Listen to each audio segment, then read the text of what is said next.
Diretso lang ang sagot. Ano? Kasabi mo na ba?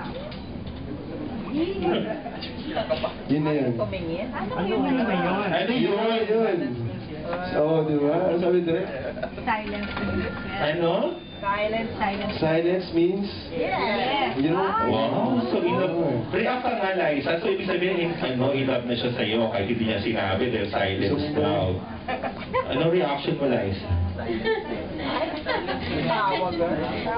Silence means?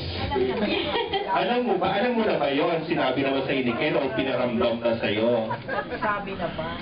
Nasabi na ba niya? Na-verbalize na ba niya?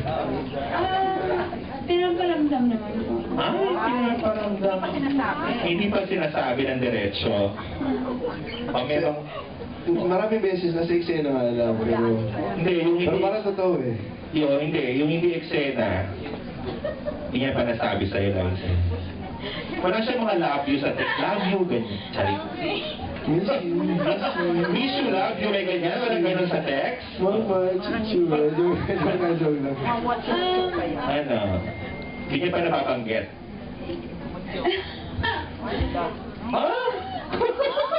Hindi niya mag-jowa na kayo. Ito totoo. Kasi, boss. Totoo ba? Ito, Alan Dionis. Sige, Ricky Hill. Ito na. Oh.